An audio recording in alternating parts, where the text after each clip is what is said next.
Testing witness mic, 1, 2, 3, 4. Testing witness mic.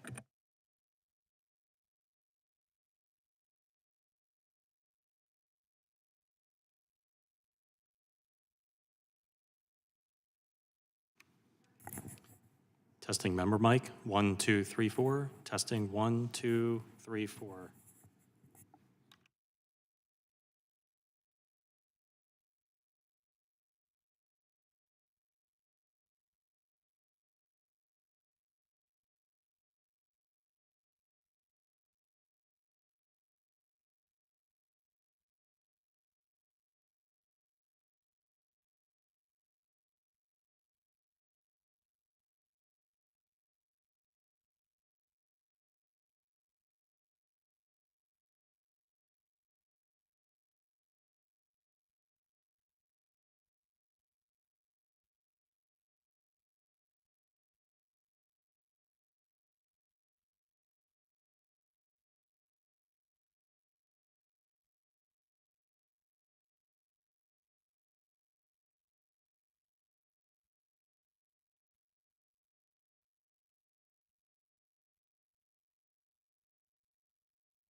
Subcommittee will come to order. Without objection, the chair is authorized to declare recess at any time. We welcome everyone to this hearing of the Subcommittee on Responsiveness and Accountability to Oversight. And as we do in this committee, we will begin with the pledge. So if everybody would rise and face the flag. I pledge allegiance to the flag of the United States of America and to the republic for which it stands, one nation under God, indivisible, with liberty and justice for all. Thank you. I want to thank our witnesses for appearing, and I want to also thank Ranking Member Swalwell and Member Lee for being here as well. Today, the subcommittee is going to continue our efforts to get answers directly from representatives from the Federal Bureau of Investigation, the Department of State, and the Federal Trade Commission. We look forward today to engaging with the witnesses that have appeared to discuss the productions we've received to date and the status of our other outstanding requests, as well as the agency's compliance with the committee's subpoenas. Since the beginning of the Biden administration, the committee has made numerous requests for information and documents concerning the operations and actions of the Federal Bureau of Investigation. The committee has also issued various subpoenas to the FBI. To date, the FBI has yet to fully comply with the committee's subpoenas, as well as certain requests for information and documents. For example, on August 17, 2023, Chairman Jordan issued subpoenas to Attorney General Garland and Director Wray regarding coercion by the federal government to have companies and groups engage in content moderation. To date, the responses to these subpoenas have been deficient and overdue. While the FBI has produced some documents to the committee and made some documents available for review, many are publicly available, duplicative, non-responsive, or significantly and substantively redacted. Relatedly, on April 28, 2023, Chairman Jordan issued a subpoena to Global Engagement Center Special Envoy Rubin to investigate the nature and extent of the GEC's interactions with companies and groups over content moderation. GEC's response to date, less than 1,500 non-publicly available pages of documents, which are extremely limited in scope, has been wholly incomplete and inadequate. Since the State Department last testified before the subcommittee in July of this year, only 290 additional pages have been produced. This is despite the State Department representatives proffering that production would be in the tens of thousands of pages at the least, as virtually everything that GEC does is related to content moderation on social media. It's vital that these agencies produce all relevant documents that the subpoena compels them to produce so that the committee has the opportunity to determine how the FBI, the State Department, and other actors with which the agencies were communicating with labeled speech misinformation, disinformation, or malinformation to effectuate its takedown from platforms. It's also important for the committee to obtain these documents in order to ascertain the nature of the relationship between the Biden administration and social media companies. Additionally, the FBI has been deficient in responding to the committee on several other important oversight matters. For example, on March 9th, 2022, the committee requested a briefing on the status of the FBI's investigation into the pipe bombs placed at the RNC and DNC headquarters on January 6, 2021. After receiving a non-substantive response from the FBI, the committee sent a letter reiterating its request for a briefing on May 24th of this year and June 14th. The committee has also requested documents and information related to the pipe bomb investigation. While we look forward to the FBI providing the committee with the requested briefing in the coming weeks, we still await the requested documents and information. Additionally, the committee has sent letters to the FBI requesting documents and information related to its confidential human source program and information regarding former Special Agent in Charge, Charles McGonigal, and the overt politicization of the FBI. To date, the FBI has not responded to the committee's requests. We are also here to hold the FTC accountable. Since Biden appointee Lena Khan began chairing the FTC in June of 2021, she has advanced a radical agenda, upset the rule of law in ways that have hurt the American people, mismanaged agency career staff, and sought to act in ways inconsistent with what the FTC's legal authorities permit. Given our oversight responsibilities, committee Republicans have sent the agency 16 letters containing numerous requests. The committee has also issued a subpoena to the FTC. Committee requests have covered a range of topics, such as Chair Khan's abandonment of long-standing bipartisan antitrust standards, or the rapid decline in FTC career staff morale and record staff departures from the FTC. Likewise, in April, over 7 months ago, the committee subpoenaed Chair Khan for documents based on the Judiciary Committee and the Select Subcommittee on the Weaponization of the Federal Government's report about how the FTC harassed Twitter in the wake of Elon Musk's purchase of the company. The FTC has fallen far short in its responses to congressional oversight. The agency has routinely failed to provide status updates requested about document productions. Even where the FTC has made an effort to produce requested documents, its responses have been inadequate or raised new questions.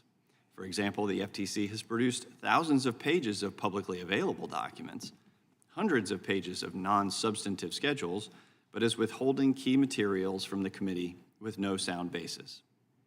And the FTC has produced only one publicly available court filing in response to the committee's April 12th subpoena. In defiance of the subpoena, the agency is withholding everything else. In her interactions with the committee, Chair Khan has taken it upon herself to question the legitimacy of and seek to block congressional oversight. Congress must make important decisions about funding the FTC and the scope of the FTC's authority. The FTC's obstructionist approach to the committee's oversight can and should be a factor in Congress's decisions. The committee's work here is still underway and will continue despite the FTC's efforts to frustrate its oversight. These hearings play a critical role in assisting the committee in its oversight obligations, which in turn allow the committee to examine potential legislative changes within our jurisdiction. The courts have recognized that Congress's power to conduct oversight is an indispensable component of our Article I authority to legislate. Without the information that the committee needs from the administration, we cannot do our jobs for the American people. Thank you. Chair now recognizes the ranking member, the gentleman from California, Mr. Swalwell, for his opening statement. He's not eating. He's not eating. Mar-a-Lago, what the hell, Kevin? They're really worried, McCarthy said. Trump's not eating, so they asked me to come see him. What? You went to Mar-a-Lago because Trump's not eating? Liz Cheney responded. He's really depressed, McCarthy said. That's why we're here. Trump's not eating, and this entire Congress has been Jim Jordan and MAGA Republicans feeding Trump. They're just feeding the beast with the insane hearings that they're holding all over the Capitol. That's why these three witnesses have been pulled out of the important work they do, is because Trump is not eating. This is not the first feast for the beast. In fact, we've seen this the whole Congress. We saw the creation of the Weaponization Committee. There have been multiple investigations into the investigation of Hunter Biden. There's been an investigation into the prosecutor who indicted Hunter Biden. There have been efforts to defund the FBI, who were a part of a raid onto Mar-a-Lago. There's been an effort to undermine the New York District Attorney's investigation into the former president. They brought in prosecutors who were a part of that investigation. There have been letters to Fani Willis in her January 6th investigation into the former president. So you're just here as a part of an effort to feed the beast. And Jim Jordan, who has assembled this hearing today, and the other MAGA Republicans are just working every day as Trump's chef. But this isn't Top Chef. This is the United States Congress. We were sent here to govern. We're not sent here to work every day on behalf of one person. He's not eating, and that's why you're here, to feed him. And then there's the comical hypocrisy that Jim Jordan would convene a hearing around anyone's subpoena compliance. You see, we are now 567 days, 19 hours, 12 minutes, and 35 seconds into Jim Jordan refusing to comply with the subpoena for his involvement and January 6th, an attack on the Capitol. And you would think that a member of Congress who has sworn an oath to defend the Constitution would want to help their government in the largest investigation the country has ever taken. The largest investigation with the most indictments, the most witnesses, the most trials around a single event. The chairman of this committee, who's got a problem with the subpoena compliance, and we're going to talk about the over-compliance that we've seen from your agencies, it's just comical that he would call a hearing to complain about you complying with subpoenas when he, 567 days in, won't even comply with his own. And these claims, it's clear that what Republicans want to do to impeach Joe Biden is not working. They can't draw the straight line between what they think Hunter Biden did and what they want Joe Biden to have done. They may prove at the end of this Congress that Hunter Biden is Joe Biden's son. That may be coming. But they have not proved anything else, and so they're trying to draw the foul. They're going to ask for dozens, hundreds, thousands of documents, and they're going to hope that you're not going to respond to one of them, so now they have an obstruction of justice case to use as the predicate for impeachment. I also want to talk about the transcribed interviews, because you all have sent to this committee 92 individuals to be a part of transcribed private interviews. Not for the public to observe, but 92 private transcribed interviews.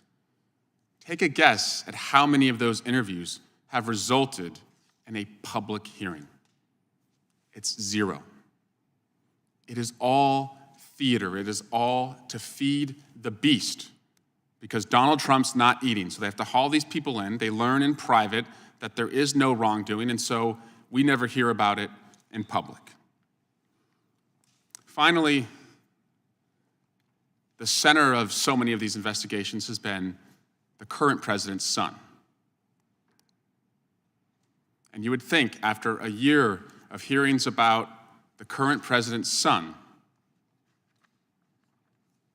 and the indictments against the current president's son and the prosecutors involved in the case of the current president's son and the private transcribed interviews around the current president's son, that you would see the Republicans bring in for a public hearing the president's son. And so what happened this week? The Republicans subpoena Hunter Biden. Hunter Biden says, great, I'll come in. I'll testify publicly. And Jim Jordan and James Comer, they can't take yes for an answer. They don't want him to testify publicly. And it's for the same reason that the other 92 witnesses have never come in. It is all to just feed the beast, to keep Donald Trump happy. So, welcome to a post-Thanksgiving meal to feed Donald Trump. And I introduce to you the chefs, led by top chef Jim Jordan and Chef Boy McCarthy, who went down to Mar-a-Lago, in their effort to keep Donald Trump happy. I yield back. Without objection, all other opening statements will be included in the record. We'll now introduce today's witnesses. Christopher Dunham is the Acting Assistant Director for the Office of Congressional Affairs at the FBI. In that role, he leads the office that serves as the Bureau's primary liaison to Congress. Ms. Jean Bumpus is the Director of the Office of Congressional Relations at the Federal Trade Commission. Her office works with members of Congress and their staffs to provide information on the Commission's activities and advance the interests of the Commission in Congress. And the Honorable Naz Durakalou. Ms. Durakalou is the Assistant Secretary of State for the Bureau of Legislative Affairs. She was confirmed by the Senate on June 16, 2002. The Bureau of Legislative Affairs coordinates all legislative activity for the State Department and is the primary intermediary to Congress. We welcome our witnesses and thank them for appearing today. We'll begin by swearing you in. Would you please rise and raise your right hand? You swear or affirm under penalty of perjury that the testimony you're about to give is true and correct to the best of your knowledge, information, and belief, so help you God. Let the record reflect that the witnesses have answered in the affirmative. Please know that your written testimony will be entered into the record in its entirety. Accordingly, we ask that you summarize your testimony in 5 minutes. The microphone in front of you has a clock and a series of lights. When the lights turn yellow, you should begin to conclude your remarks. When the light turns red, your time has expired. Please remember to turn on the mics. Mr. Dunham, you may begin. Thank you. Good afternoon, Chairman Klein, Ranking Member Swalwell, distinguished members of the subcommittee. I appreciate the opportunity to come before you again to describe the FBI's continued efforts to respond to the committee's oversight requests. I'm the Acting Assistant Director of the FBI's Office of Congressional Affairs. I'm here again voluntarily to answer your questions. Unlike others who have come before this subcommittee, I'm not a political appointee, nor am I an attorney. I've spent the entirety of my professional government life in civil service in support of the FBI's mission. I agreed to serve as the Assistant Director in an acting capacity late last year. In this role, I've led a team of agents and professional staff who are dedicated to working with Congress on all manner of legislative, policy, and oversight issues. As long as I've served in this role, I've been committed to working in good faith with all members of this subcommittee and the full Judiciary Committee. The FBI recognizes the important role of congressional oversight. We appreciate that oversight is a critical underpinning of the legislative process, and we recognize that it can shed valuable light on the FBI's operations and stewardship of taxpayer dollars. By virtue of the FBI's dual law enforcement and intelligence responsibilities, we work closely with 8 congressional committees of jurisdiction, including both House and Senate committees who oversee the intelligence community, and committees like this one who oversee the Justice Department. In every instance, we strive to provide Congress with information to support its legislative needs without compromising our law enforcement and national security efforts, including our investigative and prosecutorial responsibilities. The FBI must also, now more than ever, consider the privacy and safety interest implicated in revealing the identities of our dedicated line agents and personnel. With these considerations in mind, we are committed to continuing to accommodate the committee's oversight interests. We understand the purview of this subcommittee is to oversee the responsiveness of agencies to the full committee's oversight requests. In this Congress so far, the committee has identified well over 50 informational requests for the FBI across 17 different topics, in addition to requests for dozens of transcribed interviews. Since January, the FBI has provided nearly 30 responses to this committee, including 22 document productions. And more specifically, since I was here before you in March, the FBI has produced nearly 2,000 pages of documents and provided dozens of briefings for committee members and staff, including at our Quantico and Redstone facilities. During that time, we have also provided 14 FBI witnesses from multiple FBI divisions and from literally across the country who have come before this committee to sit for extensive questioning and transcribed interviews covering a multitude of topics. Today, we remain engaged with committee staff, and the FBI is actively responding to your requests for documents and information, including working to supplement our ongoing productions as we identify additional responsive documents. We remain optimistic that by working cooperatively, we will be able to satisfy the committee's legislative needs while also safeguarding the independence, integrity, and effectiveness of our vital law enforcement and intelligence efforts. This, of course, is at the core of the FBI's mission: to protect the American people and uphold the Constitution. I'm happy to answer your questions. Thank you, Mr. Dunham. Ms. Bumpus, you may begin.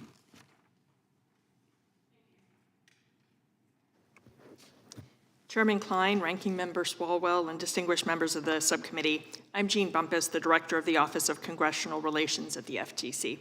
Thanks for the opportunity to address the Commission's responses to requests from the Committee of the Judiciary since the beginning of the 118th Congress.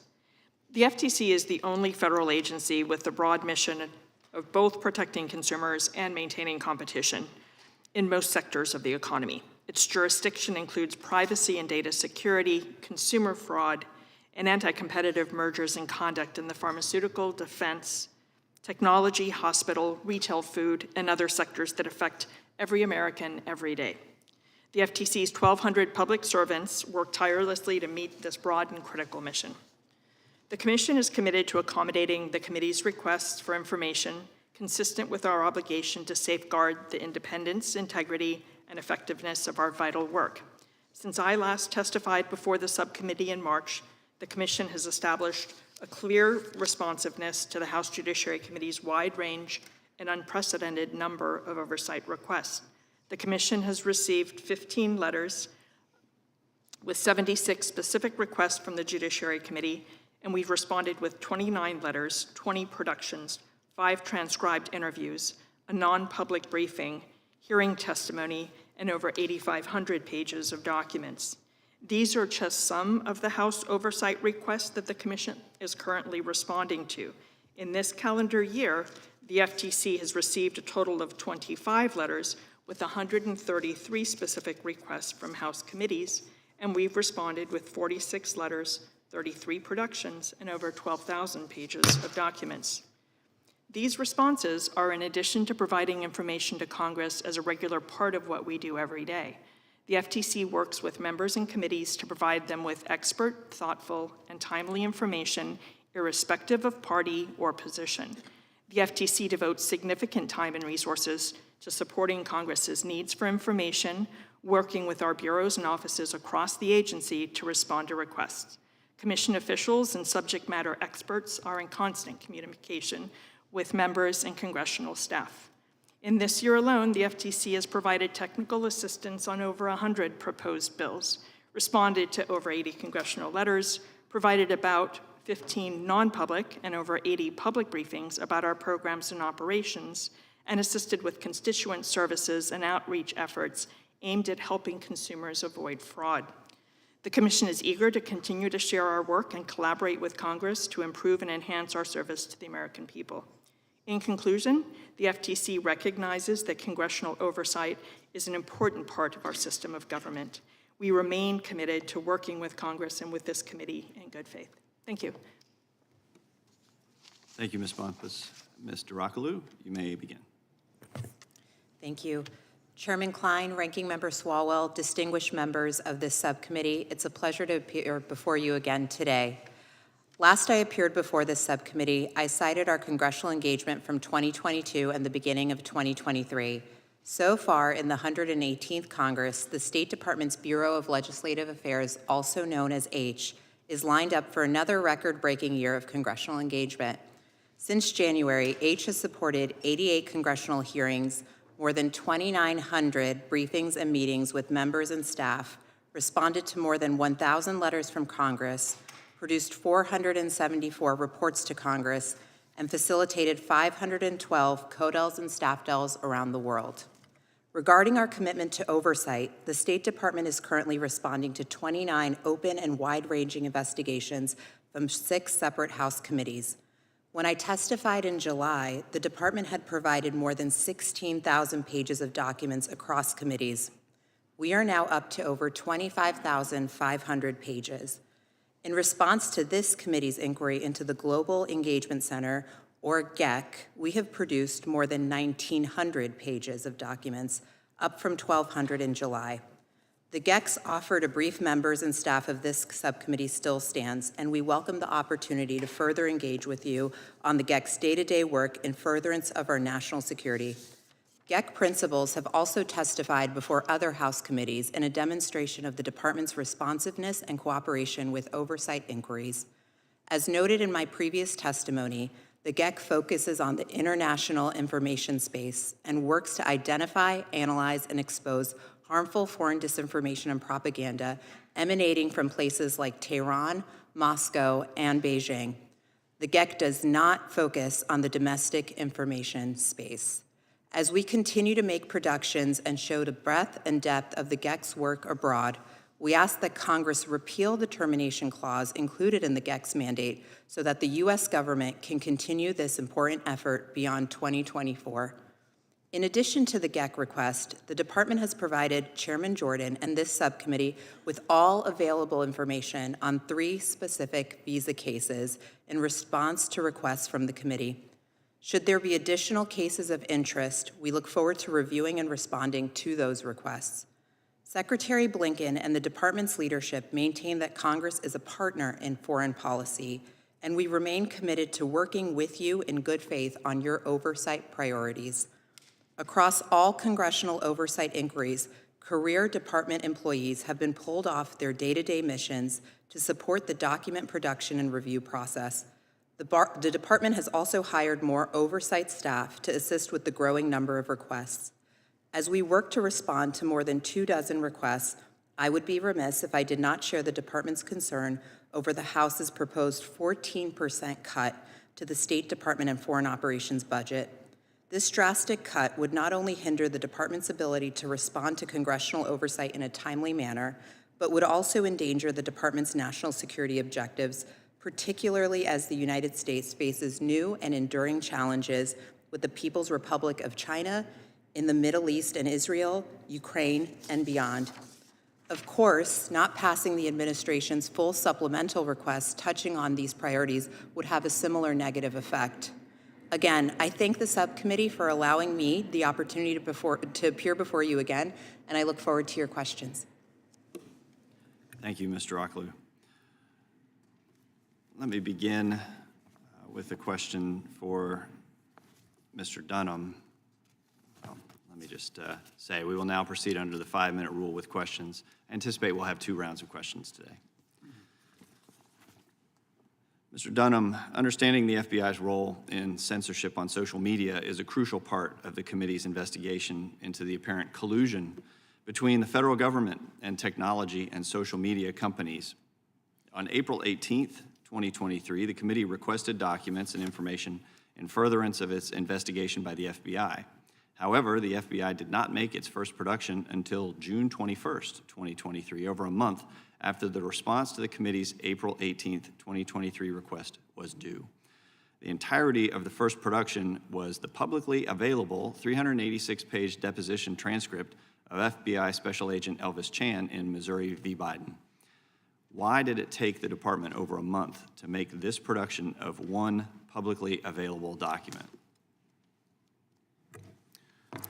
Mr. Chairman, we're working through the request that we received in April. We've made 4 productions already of 600 pages of documents. We've also been providing transcribed interviews to the committee, which our conversations with staff indicated that was a committee priority. So we had 3 senior executives who came before this committee for day-long transcribed interviews to talk about this very subject. And we have more information in the pipeline that's forthcoming. And I understand the committee's concerns with redactions on the documents. We've had some discussions with committee staff already to address those concerns. I think our most recent production provided more limited redactions. That's my goal, is to provide as limited redactions as possible on our productions to the committee. We are bound by Department of Justice and executive branch policies, which means there are certain areas where we have to be a little more considerate when we're providing information. Those areas could be when we're touching on ongoing investigations or sources and methods or non-SES employees. But my goal is always to provide as much information as possible with limited redactions. And if there's instances where the committee has concerns about those redactions, I'm happy to continue a dialogue so that we can see what the legislative purpose is to see the information underneath, and we can make accommodations. We've done that several times already this year where we've been able to have discussions with the committee and lift redactions, and I'm happy to continue this pattern of accommodation. Well, and there have been a lot of staff conversations, but the reason that you're here is in part because those staff conversations have not produced the documents that we have asked for. And this is not, when we ask for redacted or documents without redactions, it's not a request, it's part of the subpoena. So the subpoena explicitly instructs the FBI to produce unredacted copies of the documents. So let's look at this document that's entirely redacted, say for the opening and closing remarks. Can you articulate what was the reasoning behind the redaction here? I can't, as we sit here, Because you can't determine understand. I'm not the one document, that redacts, so I can't as I sit here, I understand the concern. What I can tell you is that we are striving to provide documents as limitedly redacted as possible. So tell me, why are Working through employees this. at Twitter and Facebook, many of whom do not have a clearance of any kind, able to receive these communications unredacted, but members of Congress are not? I just go back to what I said previously, that we're bound by Department of Justice and executive branch policies that dictate how we provide information to Congress, and there are certain areas where we have to be more considerate and provide redactions, but those conversations that we have with staff to talk about these redactions are extremely helpful for us in coming to an accommodation to provide more information, so I appreciate it. And accommodation with the requests actually helps even more. So earlier this week, committee staff prioritized a list of documents to be produced in unredacted form to the committee by December 8th. You may recall that conversation. It just happened earlier this week. Mr. Dunham, can you commit to producing these documents in unredacted form to the committee by that deadline? We are working through those requests now. We just got them a couple days ago, and we'll work to provide them as soon as possible. Are you aware that our subpoena requires the production of a privilege log if the FBI places redactions on certain documents? I believe I've read that in one of the subpoenas, correct? All right, when can the committee expect that privilege log? I don't have a response for you today, but I'll take that back and see what we can provide. All right, you'd agree that the committee's subpoena compels the production of certain categories of documents, correct? I believe so. Documents and communications between or among the FBI and the executive branch, correct? I believe so. All right, why have no documents or communications with the White House or other federal agencies been produced? We're working through the productions. Like I said, we provided 4 productions already, over 600 pages of documents. We did prioritize the transcribed interviews, which we had 3 executives come up to spend the full day with the committee to talk about these issues and, Okay, can and you answer your commit to questions. producing documents responsive to this category by December 14th? I commit that we will provide information as soon as possible. All right. The ranking member is recognized for 5 minutes. Great. Thank you, Chairman. Mr. Dunham, following subpoenas you've received from the Judiciary Committee Republicans, didn't you offer to meet and confer with Judiciary Republicans on multiple occasions? I think my staff has had several offers to meet and several conversations with staff. And today you are appearing voluntarily to this hearing. Correct. And this is the second time appearing voluntarily before this hearing, this committee, is that right? That's correct. Has the FBI provided committee Republicans with over 1,700 pages of documents? It's actually over 2,500 pages. And the FBI has also offered to work with committee Republicans to prioritize their document requests, is that right? That's correct. This included offering in-person review of non-public documents, is that right? That's correct.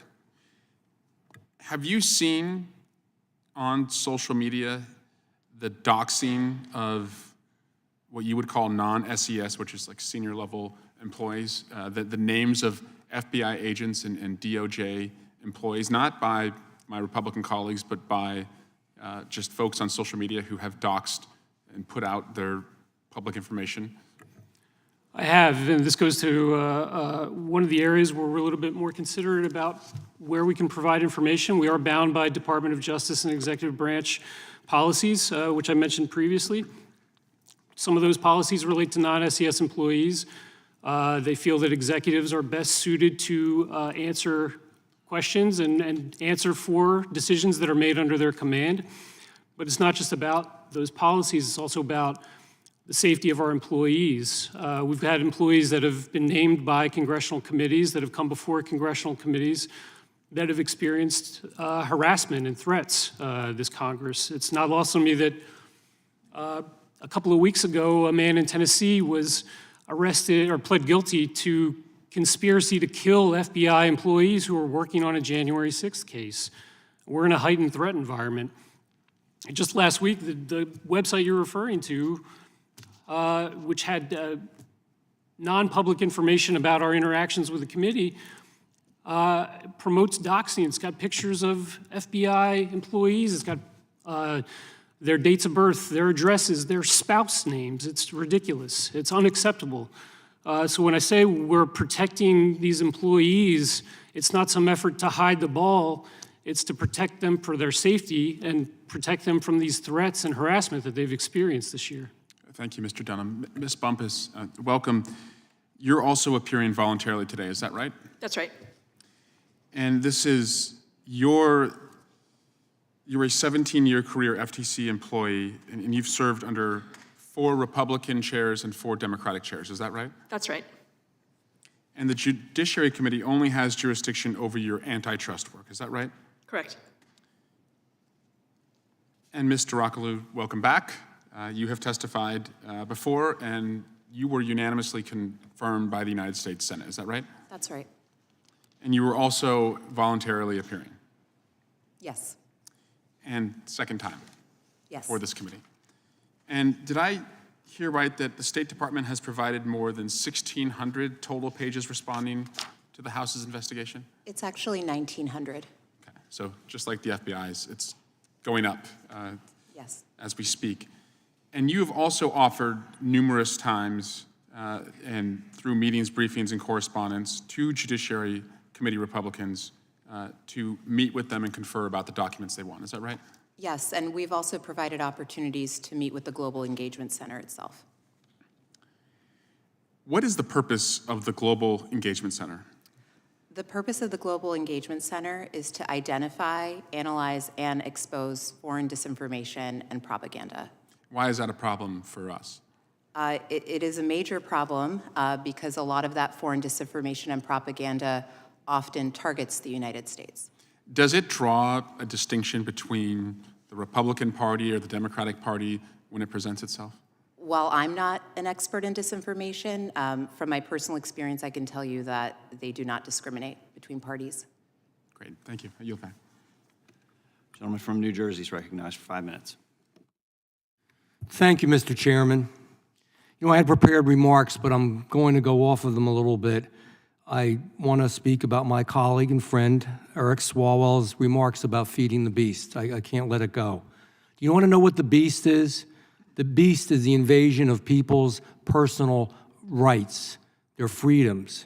And when it's done by agencies, the beast is even bigger. The beast is the invasion of their security. The beast is when a standing subcommittee of the Judiciary Committee requires and requests documentation over and over again, and we don't get it. And if we weren't concerned about how much of it we were going to redact, if we weren't concerned that we didn't want the committee members to know, perhaps it would move a whole lot faster. This isn't about raw abusive politics. Quite frankly, this isn't about Donald Trump or any one individual person. It's about the misuse of agencies, and we've had an FBI director who has admitted that it has happened right before this committee. We've had an attorney general who's admitted it. We have John Durham who did a report on it. We know it exists. Ben Franklin said anybody that is willing to give up freedom for security deserves neither.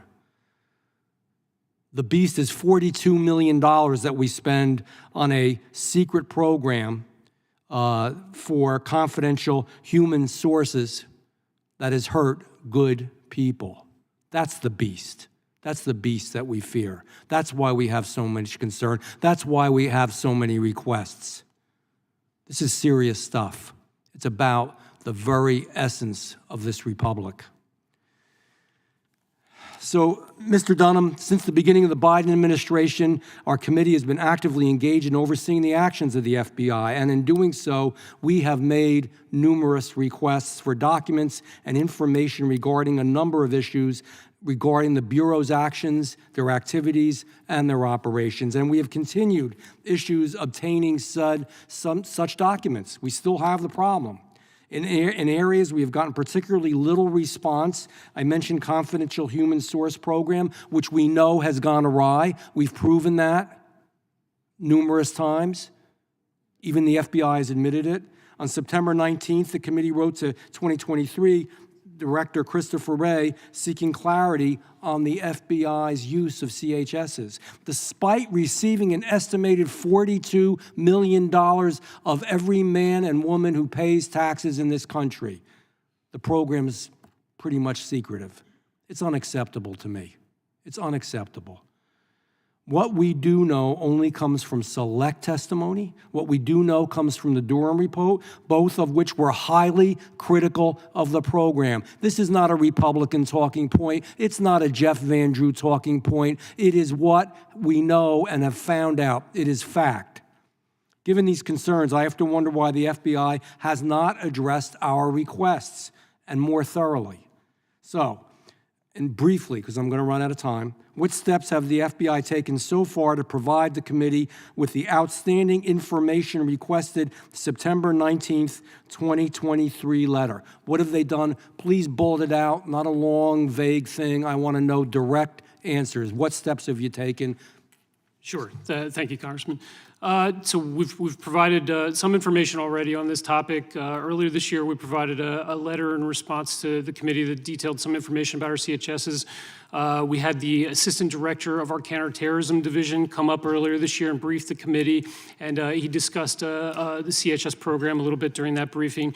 We had 6 individuals who were come before the committee for transcribed interviews who got to this issue of CHSs, and we're aware of the committee's additional requests, and we're working through them, and I hope to have information as soon as possible. Let me, because, I'm a simple guy here, and so I just want a simple yes or no.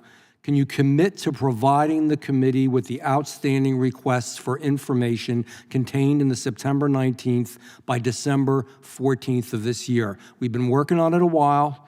There's no reason that we can't do this. You say you have a lot of people on it. Can you commit to that? Yes or no? I'll commit to providing the information as soon as we possibly can. Can you do it by December 14th?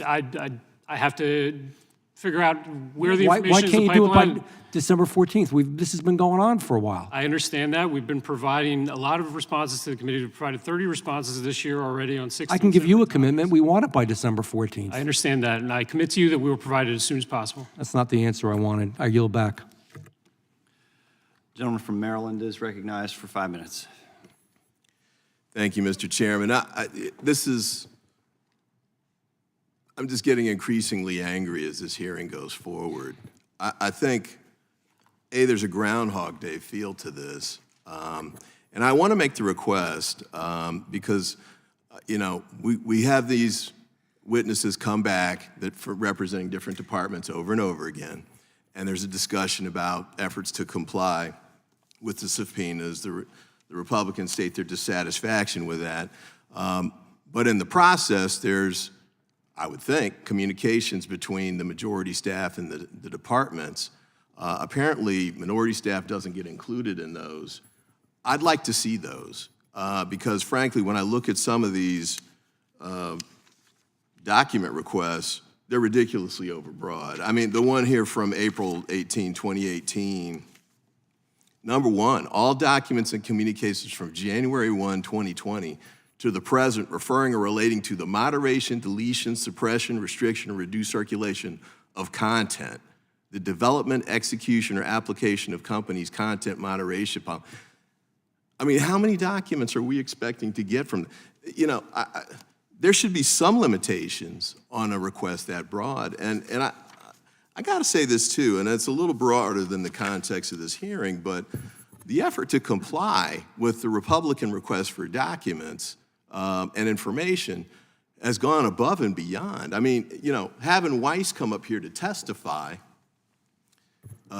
in the middle of a prosecution, a federal prosecution that the Republicans clearly want to have go forward, or I would think, and then asking him questions that no prosecutor should ever be asked in the middle of a prosecution. I think you never do that. But the Department of Justice took the extra step and made him available to come testify.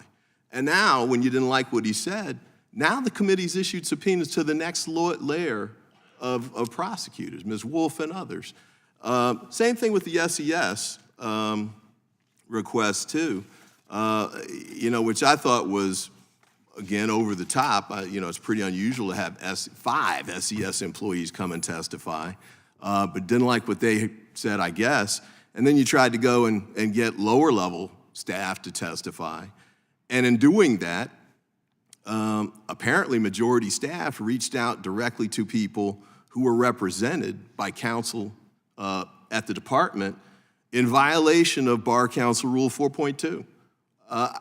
And you got a letter back from Chair Khan on that point, which I think is good. But I think we need to make sure what we're trying to do here with the committee is use the powers for the right purposes. I mean, you, Mr. Chair, made a reference to legislative purpose. I don't know that the Judiciary Committee has any jurisdiction over the State Department, really. And the legislative purpose for some of the things you've requested, like this stuff about morale at the FTC, I don't really know what the legislative fix would be for morale issues. And by the way, as somebody who's been on the opposite end of these kinds of subpoenas, you want to hurt morale for staff?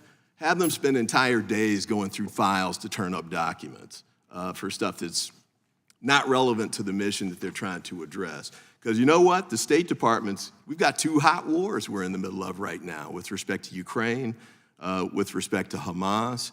There's a lot of other things. I mean, Anthony Blinken, I feel like he's on a plane somewhere every day. But we've got, instead of them addressing those kinds of issues, this is what we're talking about. You know, documents for, what is this? I guess there's some theory about pipe bombs or, you know, some kind of fake effort or false flag with respect to the pipe bombs.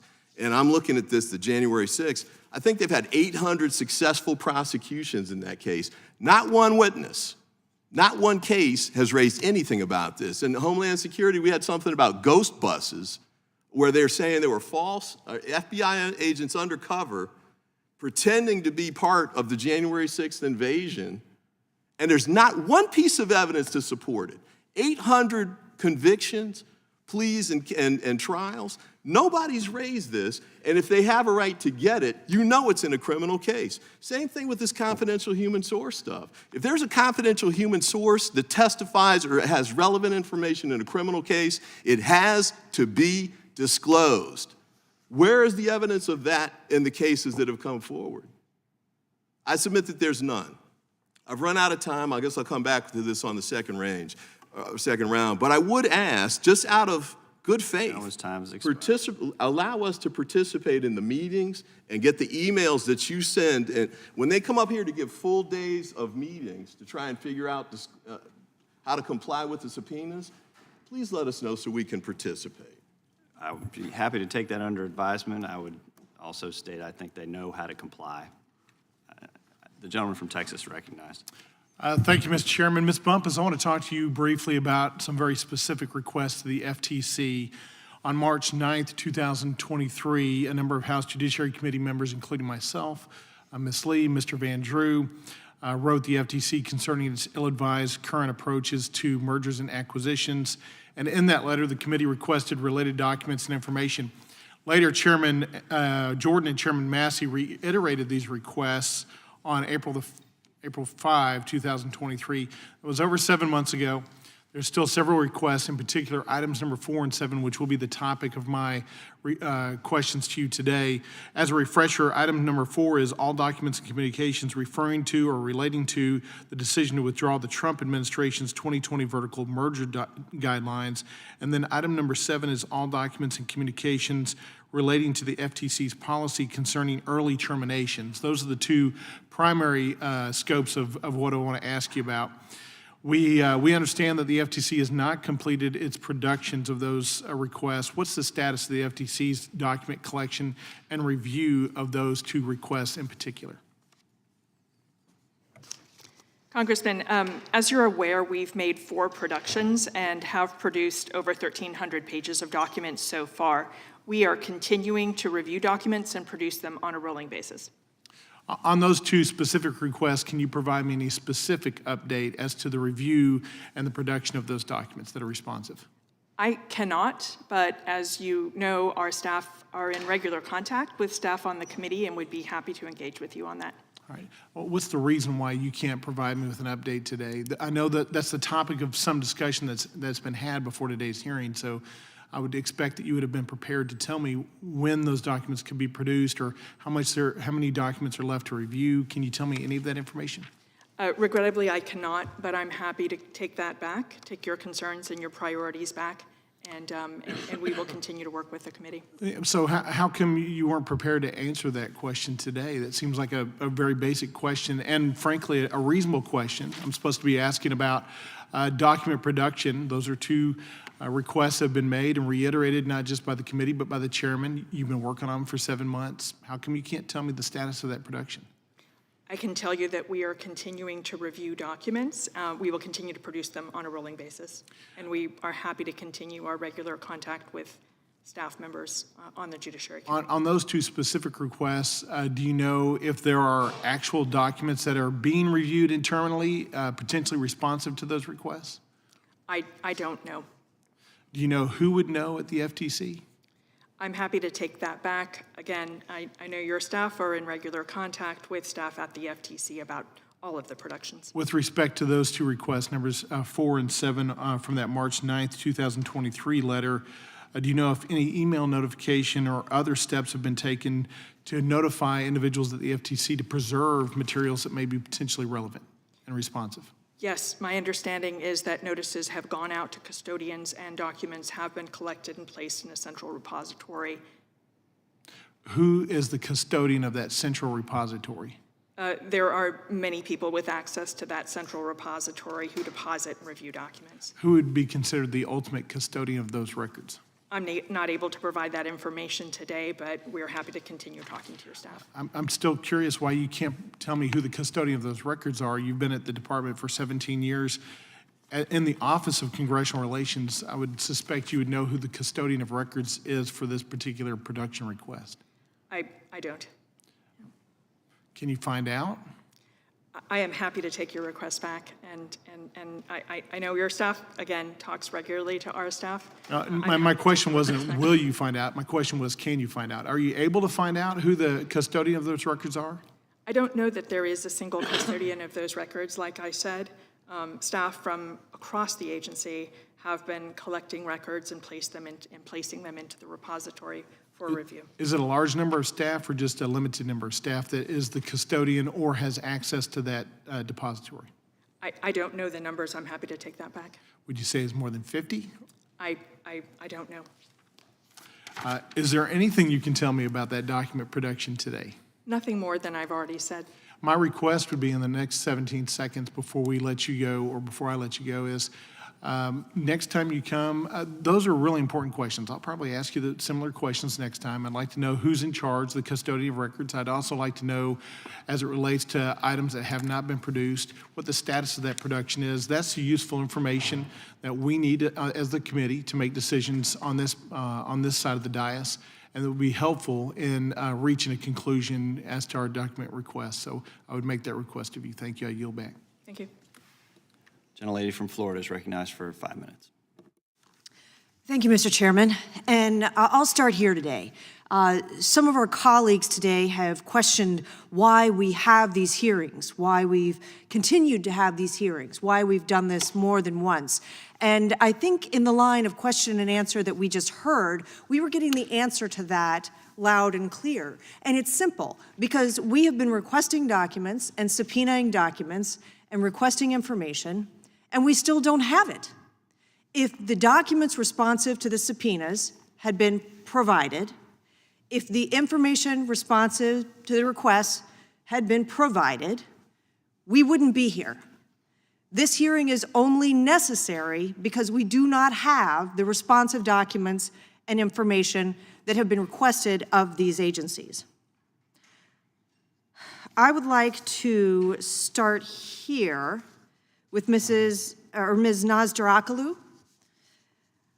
On March 22nd, 2023, the committee wrote to GEC Special Envoy Rubin, requesting documents and information related to the nature and extent of the agency's interaction with technology companies and third-party groups over content moderation and the censorship of speech on social media and other platforms.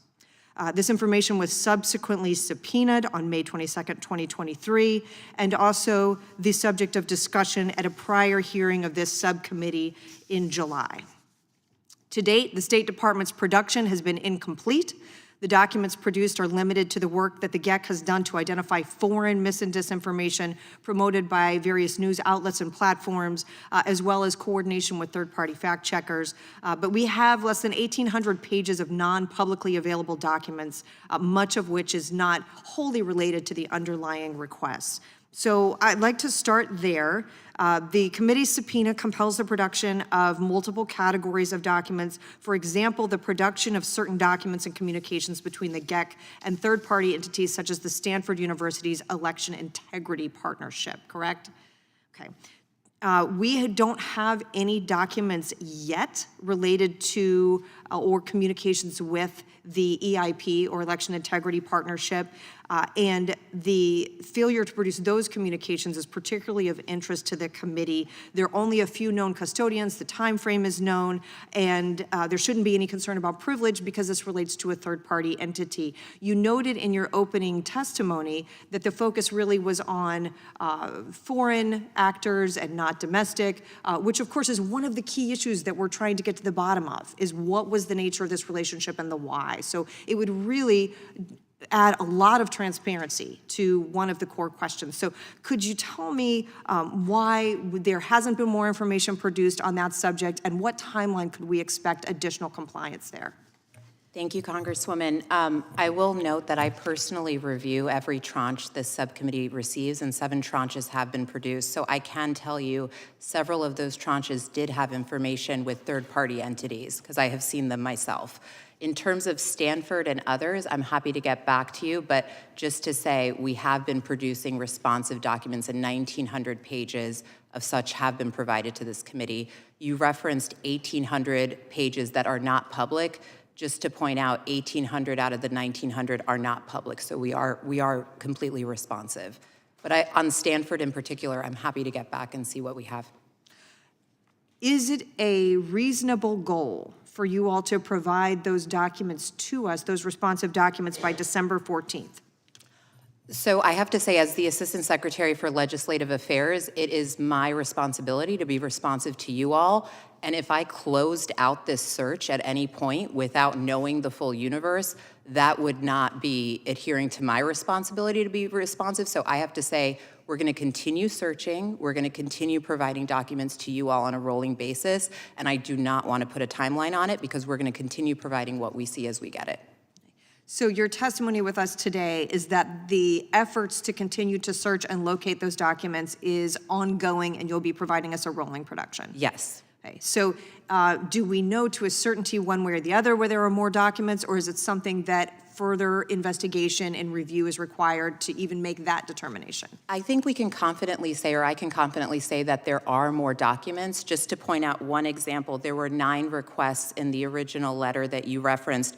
One of them is all documents and communications from January 1st, 2020 to the present, referring or relating to misinformation, disinformation, or malinformation. These are broad scopes. We are working with your staff continually on prioritization, but yes, I think it's fair to say with a request like this, there are more documents out there.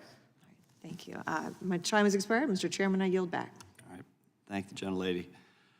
Ms. Bumpus, as you know, on March 10th, 2023, the committee wrote to Chair Khan raising concerns that the FTC was abusing its authority in investigating Twitter. The committee requested relevant documents and communications. The chair refused to comply voluntarily with the committee's requests. Therefore, on April 12th, 2023, the committee issued a subpoena to Chair Khan for the relevant information. Notwithstanding that subpoena and the committee's subsequent accommodation and follow-up communications with the FTC, Chair Khan remains non-compliant with the subpoena. Her justification for failure to produce FTC documents and yours today are unpersuasive. First, the FTC has produced one document, a single document, in response to the subpoena, correct? I understand we produced a document at the end of September. Are you aware that that document was already publicly available? Yes. So the document that you produced, the only document that you produced in response to the subpoena, was a publicly available document. Do you think that that is compliance? Is that under your definition of compliance? Mr. Chairman, as you know, the request implicates an active law enforcement investigation. The Commission has provided several non-public responses and a lengthy and very detailed non-public briefing. Not responding to the subpoena. This is responsive materials to the subpoena. We have addressed your interests and addressed your concerns through our non-public responses, written responses, and through the non-public briefing. You would not be here if you have addressed my interests and the needs of this committee. Do you know, now you have said that the FTC has identified custodians who may have documents responsive, and the FTC has taken steps to preserve documents responsive to the subpoena, correct? That is my understanding. Okay. It's my understanding that the FTC has deleted former employee documents. Is that correct? I know that is a concern, and I know that is the subject of correspondence with your committee. And you can confirm that that the FTC has deleted former employee documents? I think it is addressed we addressed your concerns in our correspondence. Is that a yes? I believe that we did delete emails of former employees. Has the FTC taken any steps to preserve documents of former employees who left the agency during the pendency of this investigation? My understanding is that we are preserving former employees' emails, and we are seeking to preserve appropriate documents. As you know, Congress can withhold agency funding when an agency ignores oversight requests, let alone a subpoena. Do you agree that the FTC's non-compliance with this subpoena should have significant repercussions for the agency? We are attempting to be responsive in light of the fact that this is an ongoing. You're failing to be responsive. You're failing. So your stonewalling, your non-compliance today is, quite frankly, insulting to this committee and insulting to the American people who we represent. We expect more from you. It is unfortunate that you are here again, because we strive through our committee conversations, our staff conversations, to actually work behind the scenes to get the information that we've requested without having to resort to these hearings. We understand that it takes time from your schedule. We understand that it takes time from the staff behind you. But the American people are demanding these documents, are demanding this information, are demanding accountability, and we are the branch of government that must ensure compliance, that must ensure that those executive branch agencies that fail to comply are held accountable. So I ask you again, can you confirm that the FTC will comply with the subpoena and provide the documents requested? We will continue to attempt to meet the committee's informational needs consistent with protecting our law enforcement equities, and we will continue to review our ability to share additional information. All right, gentleman from California is recognized for 5 minutes. Having a hard time understanding where all of this is going.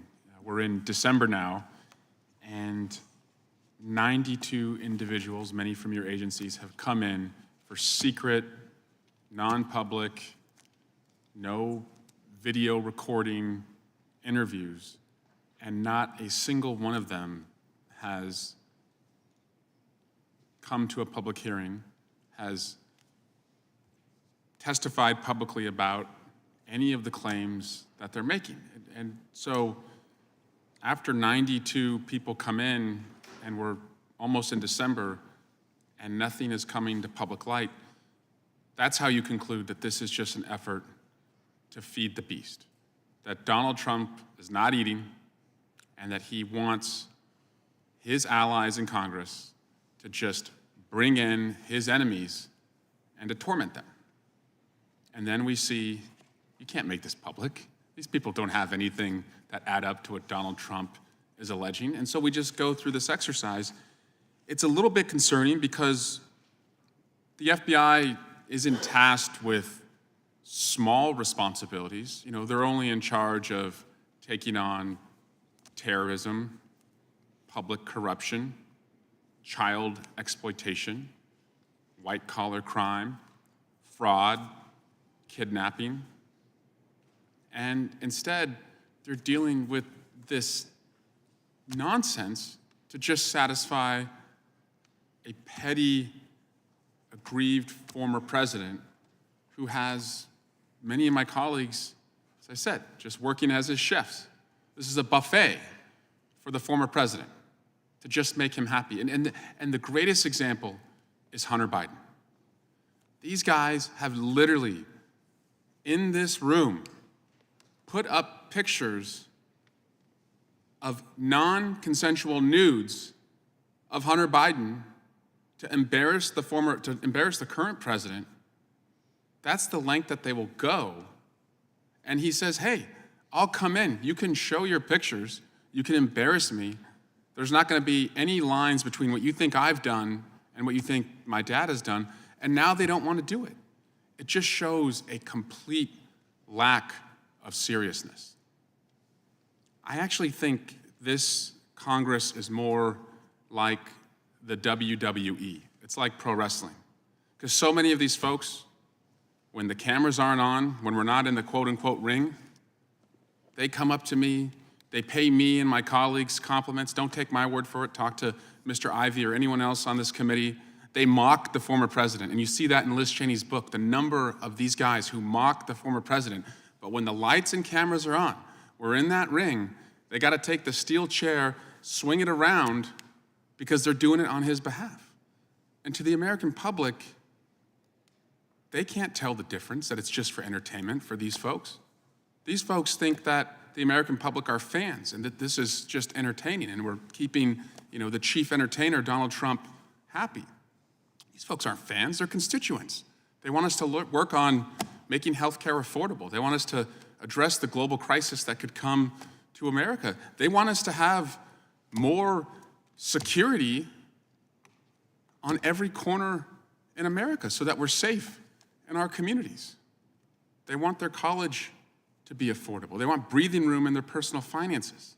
And so it is a little maddening that you all are dragged in here for what is really just, as I said, more feeding of the beast, this pro wrestling exercise where I promise you, when we're not in front of the lights and camera, these guys are gonna roll their eyes at Donald Trump. They don't like him, but they do this because they need him and his fans to stay in office. And I'm sorry that the important work that you're doing for all of our constituents, including their constituents, is affected and delayed and held up because we have to feed the beast.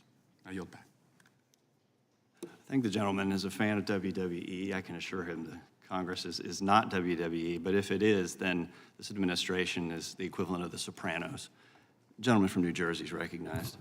Thank you, Chairman. This has been a very colorful meeting today, and it's part of my personality. I can't let things go. So let's be clear. This is not about WWE. It's not about Donald Trump. It's not about any of these things. It's about a concern. Let's really get down to the real essence, the nub of this, that agencies have information that reveals that there are problems in some of the things that they did. And this is not far-fetched. This is not fabricated. This is not something untrue. We know, for example, that the FBI had a plan to send undercover agents into traditional Roman Catholic churches. The FBI director apologized for it, said it was wrong.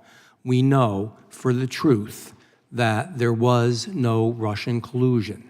The Attorney General said that was true. The Durham report, which was objective, not done by a Republican or a Democrat, just an objective report, showed that they used confidential sources, namely Igor Danchenko, who was a bad international actor, and paid him American tax dollars, and it was all false. Those are just two brief, small examples. So the reason we're doing this, the reason this is important is because we are trying to get information that is occurred within agencies, whether it be the FBI, and again, it goes across the board into many different agencies. The misuse of FISA, by the way, that's something that a traditional liberal should be concerned about, the misuse of FISA, because guess what? Hundreds of thousands of times they were invading people's personal lives and getting information on every Jack and Jill in the country. People don't like that. We're a free country.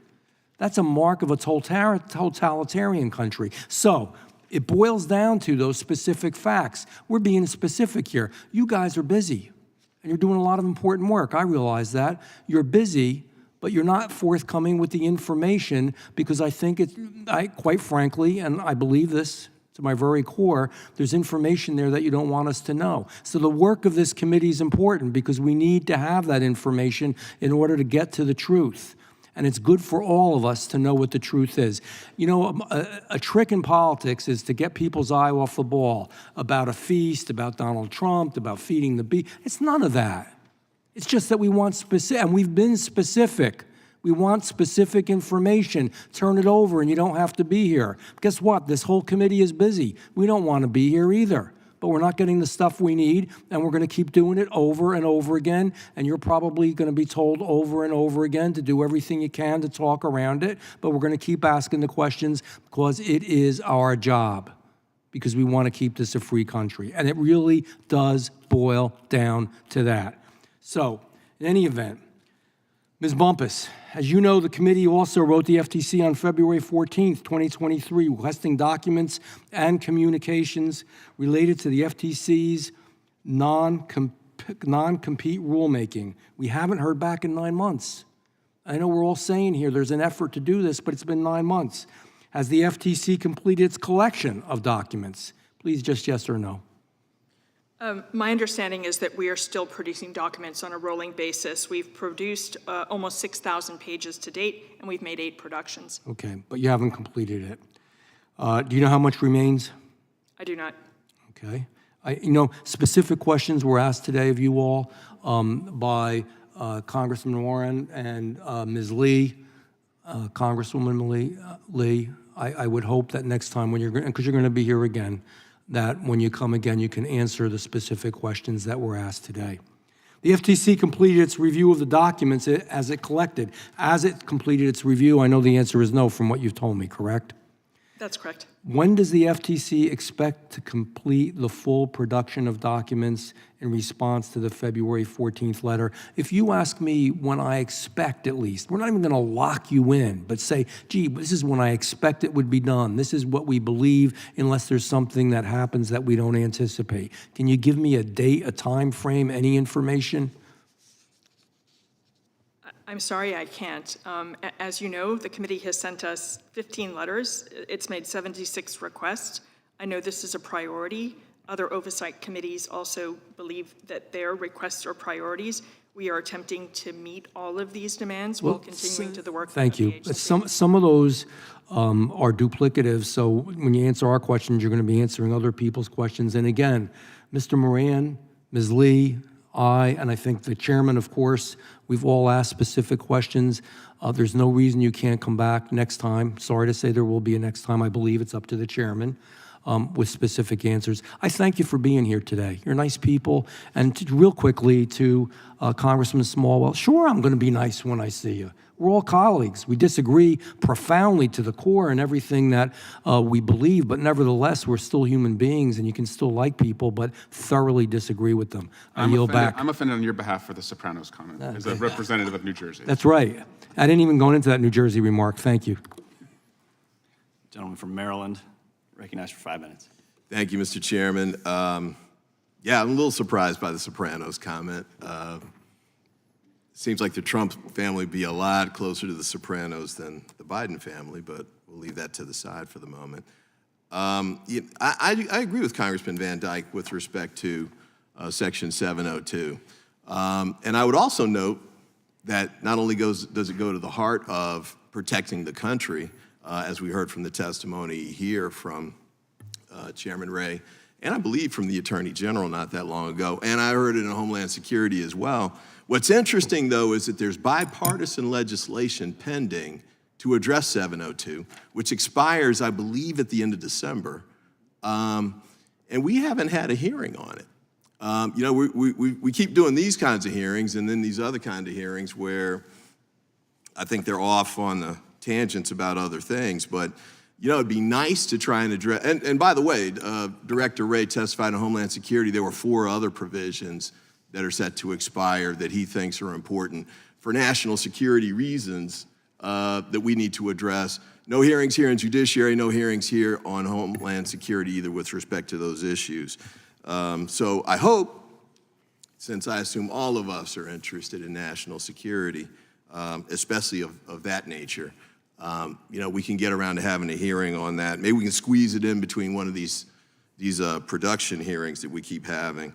And, you know, with respect to the legislative purpose issue, you know, we've got pending legislation for 702. I don't know that I've seen any legislation that's come out of the 11 months of hearings we've been having on these kinds of issues. So I look forward to that. If there is a legislative purpose, let's get to it. Let's get the legislation out. One other comment, too. I worked on the Senate Whitewater hearings, and when I first got there, the Democrats were in the majority. After that election that came up in '94, I was on the minority staff. But no matter which side I was on, the two staffs worked together to deal with these kinds of document productions. Matter of fact, before these subpoenas went out, the minority staff, whichever was a Democrat or Republican, depending on the time, had a chance to review it and raise concerns or questions about it. So I think the subpoena I mentioned earlier, I think we certainly would have raised concerns about that before it was sent out, because as I said, it was tremendously overbroad. By the way, it didn't have an end date either. So when you all say you have to do rolling productions, I guess that's understandable, because there's no deadline for when the production is supposed to terminate, and potentially new documents could have been generated. So I think you have to be careful about making some sort of date commitment. And just to mention this as well, in court context, civil or criminal, rolling productions are understood, and so the rules of discovery and productions are written in a way that contemplate the fact that parties produce what you can, but there may be documents that you find later, certainly in agencies as large as yours, and the number of demands that you're facing from across all these House committees. So I would hope that we could keep that in mind. But I think at the end of the day, I would say this. We have a lot of very urgent matters that we could be addressing, and I hope that we can get to them. As I mentioned, there's a hot war going on with respect to Hamas. I would note that maybe it was 2 weeks ago that this bin Laden letter surfaced that became viral. And one of the things that we heard in the testimony in the Homeland Security Committee was there's a sensitivity or concern about lone wolf terrorism being generated here in the United States by these kinds of online outreach efforts. And we know that Hamas and other terrorist organizations engage in that sort of thing, and frankly, they've been successful with that. We also know from testimony that from the FBI and the Department of Justice and Homeland Security that the domestic terrorism threat is bigger than foreign terrorism threat here in the United States. So it'd be good if we allowed agencies that are trying to address these kinds of things, at CISA, at Homeland Security. I think your agency GEC has some oversight with respect to this on the foreign side. But these are important times to allow you to do that work.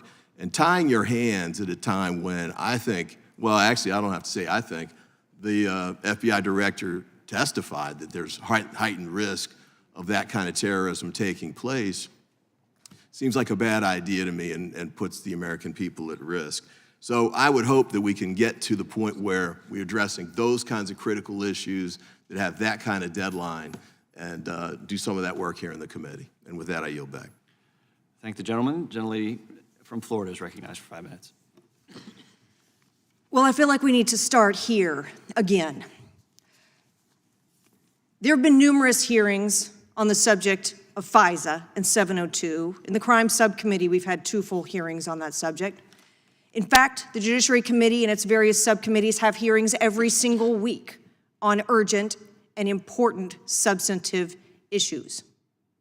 We are here today because it is also important and significant and meaningful that when a committee of the United States Congress asks for documents or information from an agency, that we get a response. It is not nonsense when the United States Congress requests documents and that request is ignored. It is not nonsense when we conduct a hearing to get compliance with a subpoena or a document request and we are slow-walked or we are stonewalled. One of our important functions here is to ensure that we are providing accountability, oversight, and transparency for the American people. That is one of the important functions that we have. And to suggest that the work of this committee is somehow unimportant or a waste of time is to absolutely miss the fundamental principle that the role of Congress is to ensure that we are providing that accountability and transparency, and that is why we were here. If we received the documents we requested immediately upon submission of the subpoena, a hearing would be unnecessary. But we haven't, and so we continue. I'm familiar with the concept of a rolling production. In fact, I'm a former judge. I'm very familiar with what happens in the context of document productions and discovery. The difference is, if we were in a courtroom, in a standard courtroom, and we requested documents and they weren't received by a deadline, you know what we would do? We would have a contempt hearing. And if in that instance there still wasn't compliant, there's an escalating range of sanctions that get imposed by a judge. So we are here and we work with you, and we will continue to work with you in good faith in an effort to find what exists, to do so in a meaningful and reasonable way, to appreciate your compliance, and to work with you when there is more that we need. But it is abjectly incorrect to insinuate that this hearing, that our purpose here today, that our continued purpose in having these hearings, if it continues to be necessary, is insignificant. What we are doing here today is the foundation of providing transparency and accountability, and we will continue to have these hearings for as long as it takes. Mr. Dunham, this committee has requested documents from the FBI related to a couple of different categories that I would like to address with you here today. One relates to pipe bombs that were placed at the RNC and the DNC headquarters in January of 2021.